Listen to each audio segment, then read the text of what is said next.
ইল্লাল্লাহু মুহাম্মাদুর রাসূলুল্লাহ লা ইলাহা ইল্লাল্লাহু মুহাম্মাদুর রাসূলুল্লাহ লা ইলাহা ইল্লাল্লাহু মুহাম্মাদুর রাসূলুল্লাহ সাল্লাল্লাহু আলাইহি ওয়াসাল্লাম।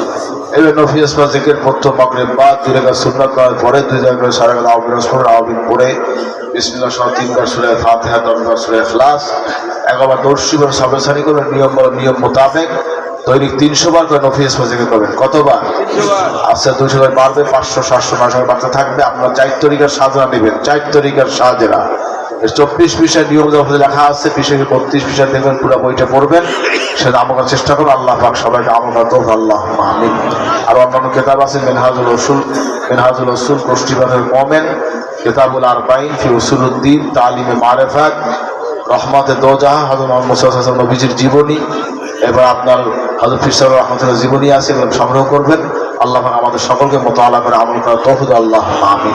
সারসিয়াশি বছরে 3টা মাহফিল হয়, অগ্রহায়ণ মাসে 14, 15, 16, মাঘ মাসে হয় 16, 17, 18, ফাল্গুনে হয় 27, 28, 29 ফাল্গুন মাহফিল। আপনাদের সকলের দাওয়াত সারসিয়া মাহফিলে যাবেন। কি দাওয়াত কবুল করছেন? না সবাই তো করে নাই। কি আমি আপনাদের আইসি আপনি যাইবেন না? দেখতে চাই নারায়ে তাকবীর। সবাই যাবেন ইনশাআল্লাহ। আল্লাহ কবুল করে আমিন। একজন বাদ যাবেন আর যাবেন ইনশাআল্লাহ। আপনার ভাই ব্রাদার বন্ধু বান্ধব পাড়া প্রতিবেশী সবাইকে নিয়ে যাবেন ইনশাআল্লাহ। আল্লাহ কবুল করুন আল্লাহুম্মা আমিন।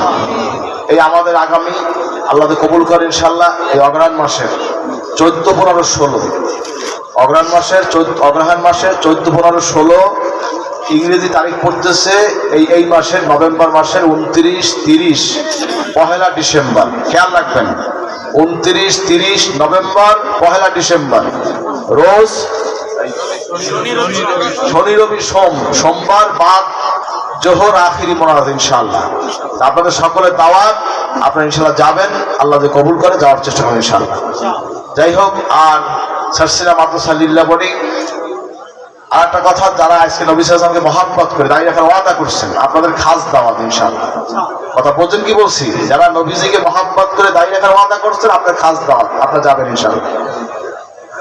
হাজিরিন, সারসিনা মাদ্রাসা লিল্লাহ বোর্ডিং প্রায় 3.5 থেকে 4 হাজার ছাত্র লিল্লাহকে পড়াশোনা করছে। বছরে প্রায় 6.5 থেকে 7 হাজার মন চাল লাগে। মাসিক কাঁচা বাজার খরচ প্রায় 55 থেকে 60 লাখ টাকা কমপ্লিট খরচ হচ্ছে। আপনার যাকাত ফিতরা কোরবানি যদি মানত করে থাকেন, দোয়া করবেন আল্লাহ পাকের প্রতিষ্ঠান দিন তারাক্কি দাও আল্লাহুম্মা আমিন। আর মসজিদ মিনারে কাজ চলছে, যতদিন কাজ কমপ্লিট না হয় আপনার মুক্ত দান খেয়াল রাখবেন।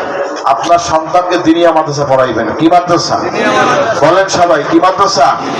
হক্কানি আলেম, সঠিক আকীদা, শিক্ষার জায়গা, সুন্নতে নববীর আদর্শ এই দিনিয়া মাদ্রাসা আছে, ঠিক কিনা বলেন?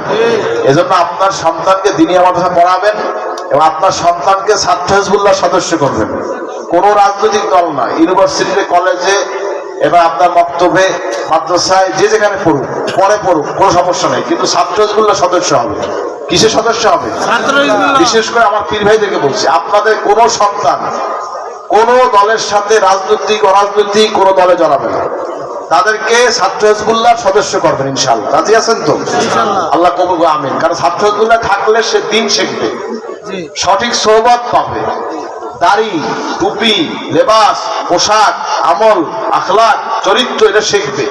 এই জন্য আপনার সন্তানকে এই সংগঠনে রাখবেন ইনশাআল্লাহ। আল্লাহ কবুল করুন আমিন। আর দিনই আপনার পরিবার থেকে একটা ছেলে, কমপক্ষে একটা ছেলে সারসিনা দিনই আমাদের পড়াবেন ইনশাআল্লাহ, হক্কানি আলেম হওয়ার জন্য। যদি সে আলেম হয়ে আপনার এলাকায় আসে, দিনের সে দাওয়াত খেদমত করতে পারবে ইনশাআল্লাহ। আর এলাকায় লেখাপড়া সারসিনার অবস্থা এটা এক সোহবতের ব্যাপার আসি নেই, আসি কি নেই?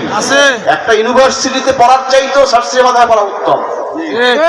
কারণ সেখানে সোহবত আছে, আমল আছে, আদব আছে, আখলাক আছে, আদর্শ আছে, ঠিক কিনা বলেন? খেয়াল রাখবেন ইনশাআল্লাহ। আল্লাহ পাক আমাদের সবাই কবুল করুন আমিন। অন্তত পরিবার থেকে দিতে না পারলেও মহল্লা থেকে একটা ছেলে তো সরষিয়া পাঠাবে, আল্লাহ কবুল করুন আমিন। আর দিনিয়া মাদ্রাসা মক্তব ভিত্তিক ওয়ার্ড, প্রত্যেক ওয়ার্ডে একটা করে নিম্নে 500 মক্তব মাদ্রাসা করার জন্য দিনিয়া মক্তব, ইলমুল কিরাত বিভাগ, দিনিয়া মক্তব যেখানে নাই সেখানে করবেন ইনশাআল্লাহ। রাজি আছেন তো? ইনশাআল্লাহ। কি ইনশাআল্লাহ তো কয় না? ইনশাআল্লাহ বলেন ইনশাআল্লাহ। আপনারা জমি দিয়া, টাকা দিয়া, পয়সা দিয়ে খেদমত করবেন আল্লাহর দিনের জন্য। কিসের জন্য? এই যে আজকে মাদ্রাসা হয়েছে, এটাকে আমি বাড়ি নিয়ে যাবো নাকি? আপনার এলাকাটা আপনারই থাকবে, এটা আপনাদের প্রতিষ্ঠান, আপনাদের গর্ব, আপনাদের অহংকার, আপনাদের মাদ্রাসা। ঠিক কিনা বলেন? শুধু আমাদের আদর্শ আকীদা নীতি মানা চলবে, এতটুকুই আমাদের, আর কিছু। আমরা কিন্তু টাকাও চাই না, পয়সাও চাই না, কিছু চাই না, আদর্শ চাইছি। আপনি আদর্শ চান না? কে কে চান? নারায়ে তাকবীর। আল্লাহ কবুল করুক, বলে আমি। যাই হোক, কথা হচ্ছে এই বিষয়টা মনে রাখবেন। তাই সকালবেলায় ছোট ছোট বাচ্চারা পড়বে এই মক্তবে, সন্ধ্যাবেলায় বয়স্ক নৈশ শিক্ষা। এই অনেকে আছেন বয়স হয়ে গেছে কিন্তু এখনো সূরা কেরাত পারেন না, আছে কি নেই? এদেরকে নৈশ শিক্ষা মক্তবে, নৈশ শিক্ষা হবে, লেখাপড়া করবেন মক্তবে, সকালে বাচ্চারা, সন্ধ্যায় বয়স্করা। কি ভালো হয় না খারাপ হয়? আপনারা ওই কি পানের দোকানে, চায়ের দোকানে আড্ডা দেবেন, এগুলো না দিয়া মক্তবে লেখাপড়া করেন, কেমন হয়? কি ভালো হয় না? কি এখন এই মক্তবে টাকা দিয়া, পয়সা দিয়া, জমি দিয়া, ছেলে দিয়া, নিজে ভর্তি হইয়া কিছু না না পারেন, অন্তত দোয়া করিয়া কেনাকার সাহায্য করতে রাজি দেখতে চাই আমি। নারায়ে তাকবীর। আল্লাহ কবুল। আমিন। যাই হোক, দোয়া চাই। আজকে মাহফিলের ইন্তজাম করেছে আর্থিক সারিতে, আল্লাহ সমর্থন আল্লাহ কবুল করুন। দোয়া চাই হযরত পীর সাহেব রাহমাতুল্লাহ আলাইহি, আল্লাহ পাক হুজুরকে জান্নাতুল ফেরদাউসের আলা মাকাম নসিব। আল্লাহুম্মা আমিন। বলেন আল্লাহুম্মা আমিন। আমার আম্মা অসুস্থ আছেন, আমি অসুস্থ, দোয়া করে আল্লাহ তাকে হায়াত দান করে। আমার দুই ভাই আছে, আল্লাহ কবুল করে। বাচ্চা কাচ্চা, আলা আওলাদ, ভাই বোন নেককার সালেহ, আল্লাহ ইনশাআল্লাহ কবুল করুন। আল্লাহুম্মা আমিন। বিশেষ করে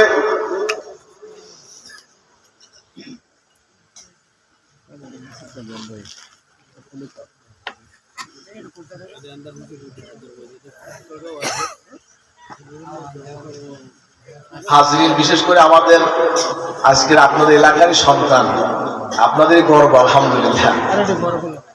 আলহাজ ডক্টর জালালউদ্দিন সাহেব, তিনি আজকে তাশরিফ নিয়েছেন, তার জন্য দোয়া